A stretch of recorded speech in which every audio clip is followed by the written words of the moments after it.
The Milwaukee police chase fire. It's a humid August night on the north side of Milwaukee. A stolen SUV rolls a red light, taillights streaking, and within seconds, blue strobes flare in the rear view. The driver is just 17. He hits the gas. Streets blur, curbs flash by, sirens close in. 2 blocks later, one mistake ends the run. The SUV fishtails, mounts the median, and slams broadside into a roadside tree. Metal folds like paper. Airbags explode.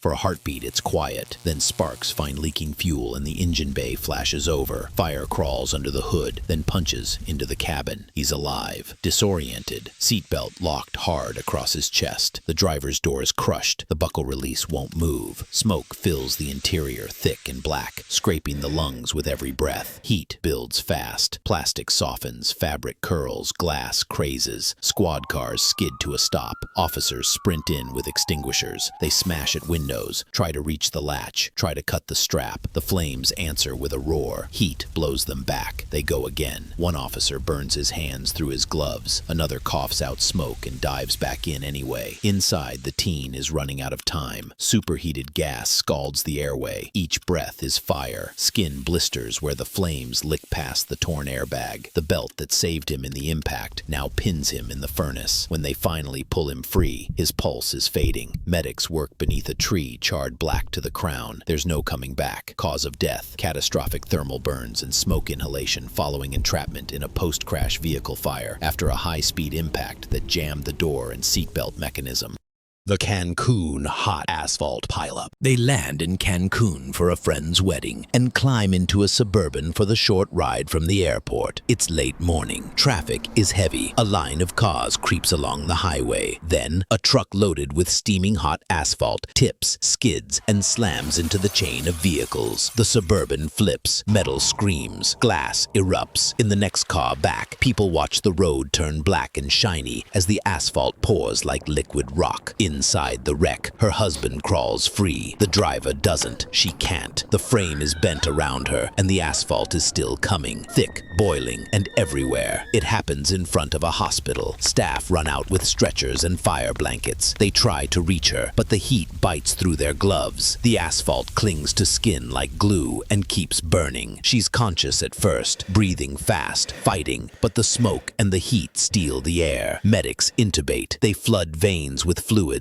pain meds, and oxygen. She's sedated, wrapped, and stabilized for the flight home. In Salt Lake City's burn unit, surgeons work in cycles. Debride, cool, support. Family keeps watch. A guitar in the room, braids in her hair. Updates go out. She's fighting, but deep burns don't let go. Hours slide into days. Organs strain. Infection stalks every line, every dressing change. 6 days after the crash, the fight ends. Cause of death: complications from extensive thermal burns and inhalation injury after she was trapped in a rollover and scalded by steaming hot asphalt during a 10-car pileup.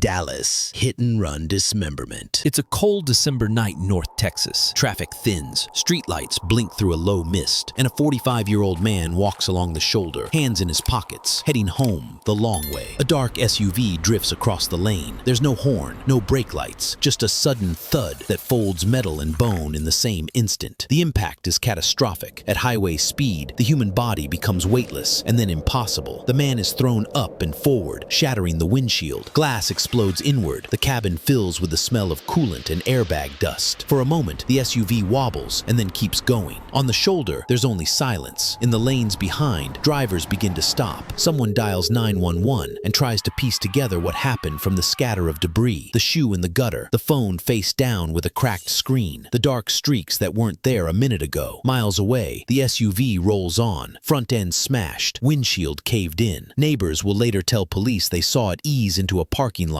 and sit there, steam whispering from the hood. The driver slumped over the wheel. When officers arrive, the scene is beyond words. A vehicle soaked and torn, a crime that can't be undone. For the man on the road, death was swift but brutal. A blow of that force tears vessels and organs, snaps the spine, and can dismember on impact. There is no chance to stand up, no last words to say, only the physics of speed and mass, and a life ended in seconds. Cause of death: massive blunt force trauma and exsanguination from a high-speed pedestrian strike, with dismemberment sustained at impact. The Houston Jackknife Crush. Just after sunrise in northeast Houston, the roads are wet from an overnight storm. An 18-wheeler sits at the light on Mount Houston Road, trailer squared in the lane, brake lights glowing red in the mist. A Chevy Tahoe rolls up too fast. The driver never sees the corner of the trailer until it fills his windshield. Impact. The SUV knifes under the trailer's rear corner and stops dead. Steel bites through steel. Airbags burst. The front pillar folds, shoving the dash and steering column back into the cabin. For a second, it's silent. Only the tick of hazard lights and the hiss of a punctured radiator. He's alive, but he can't move. The door frame is bent inward over his shoulder. The column is pinning his chest. Every breath is a fight against the weight of the car itself. A trucker runs up, yanks on the handle. No give. 911 is already ringing. Houston firefighters arrive fast. Halligan bar, glass saw, the slow roar of hydraulic cutters. They peel the roof, spread the door, and try to roll the dash. But the intrusion is deep. A medic reaches through the window to hold his hand. Talk to him. Keep him inside the moment. His words fade. The monitors tell the rest. They pull him free at last. CPR on the asphalt. Sirens screaming. A sprint that has to be tried, even when the outcome is written in crushed metal. At the hospital, the effort ends. Cause of death: catastrophic blunt force trauma with crush injuries to the chest and abdomen.